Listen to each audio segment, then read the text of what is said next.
in that particular case, what I've suggested is a rule that says that they cannot remove you from a flight that you paid for unless you choose to, and all they can do is just offer more and more money until someone says yes, and if no one says yes, then they're out of luck. Isn't that what they do now, though?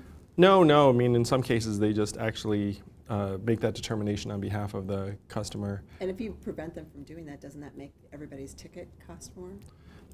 Not really. It's not really, because the incremental profit that they're eking out by mistreating this very small number of passengers is not meaningful in terms of the average ticket buyer's experience or price. But the bigger picture, though, is that we have this system that is geared around GDP and stock market prices and valuation. You know what else are record highs right now? Stress levels, financial insecurity, depression, drug overdoses, suicides. It's gotten so bad that our life expectancy as a country has declined for the last 3 years because suicides and drug overdoses have overtaken vehicle deaths as causes of death for the first time in our history. It is not normal for life expectancy to decline in a developed country for 1 year, let alone 3. The last time America's life expectancy declined for 3 years in a row was 100 years ago during the Spanish flu of 1918. You have to go that far back to find another period of declining life expectancy. So you have to look up and say, are we measuring the right things if we're all celebrating record high GDP while our life expectancy is declining? And the clear answer is no. The clear answer is that we're measuring the wrong things. And even the inventor of GDP said, this is a terrible measurement of national well-being. We should never use it as that. And that was 100 years ago. And so now we're following GDP off a cliff. One example I use is that self-driving trucks will be tremendous for GDP. They will be terrible for the 3.5 million Americans who drive a truck for a living and the 7 million Americans who work at places like Iowa 80 and the truck stops, motels, diners, and retail establishments that rely upon the truckers getting out and having a meal. But GDP will ignore all of those social costs. GDP will just look up and say, hey, we're saving $168 billion a year on truck driving costs, because that's what the figure is. And think about what that number means. That means that if you're a competent investor, you can justify spending billions of dollars hiring the best engineers in the country to try and solve that problem. What is the financial incentive around improving the lives of the 3.5 million truck drivers? Virtually non-existent. And that's one reason why dozens of truck drivers protested just a couple months ago, because their driving time was being digitally monitored and they hate it. You know what they're going to hate even more? When they see that robot truck on the highway that never stops. Right now, they need to stop after 14 hours to go to sleep. I mean, that's the way their trucks are timing them. But imagine being someone who took out tens of thousands of dollars in personal loans to be your own boss and have your truck, and then competing against a robot truck. That's the reality that they're going to be facing very soon, and they know it. So this is what happens if you obey GDP and capital efficiency to their logical extremes. Our only way out is to use our own well-being as the actual measurements for the economy. So instead of saying GDP good and human well-being incidental, you actually say human well-being is the barometer of the economy. That's our health and life expectancy, our mental health and freedom from substance abuse, how our kids are doing, childhood success rates, how clean our air and water are. We actually have numbers for these things, and we could say this is the new barometer of economic progress. And if we do not make that kind of move, then we're going to be stuck chasing the wrong measurements as our lives deteriorate, and we wonder why, because we're being sold a bill of goods.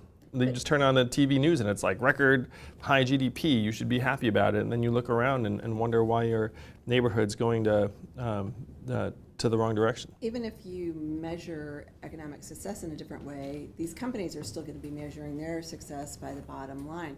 I mean, how do you tell them that they can't bring in robot truck drivers?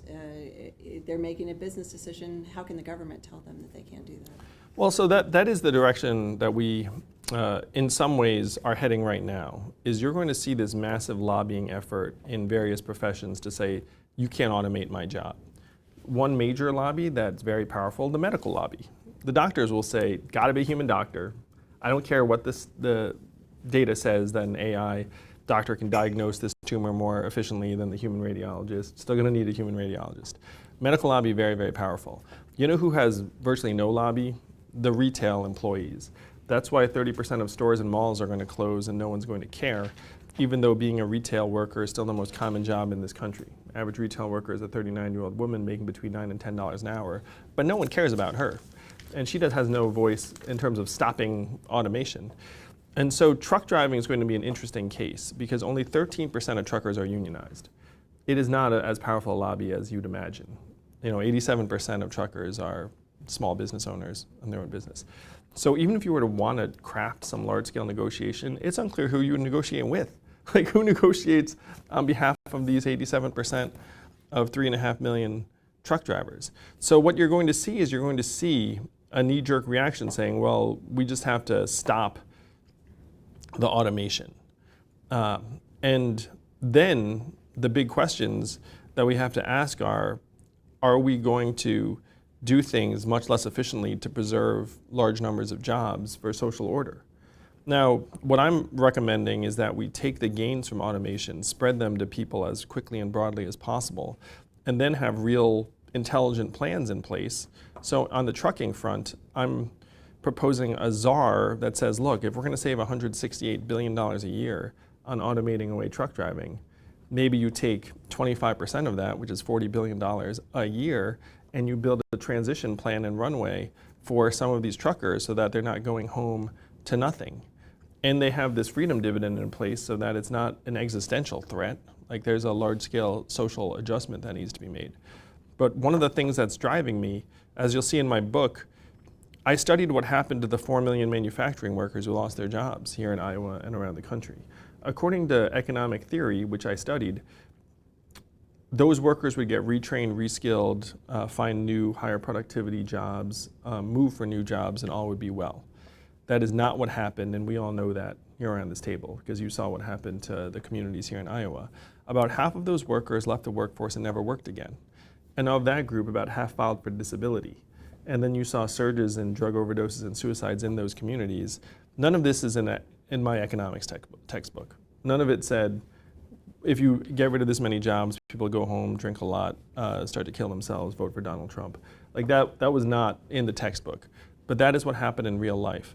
And so if you were to want to project what's going to happen to the truck drivers, it's going to be very similar to that, but turned up to the nth degree. Because truckers are, if anything, an even more dramatic population of workers in terms of their next best economic alternative. Most of them have high school educations. They make about $46,000 a year. Tens of thousands of them are ex-military. If you say that, hey, your steady middle class job is about to disappear, many of them do not have excellent economic alternatives. And so the flashpoint here will be something on a scale that we haven't seen in decades.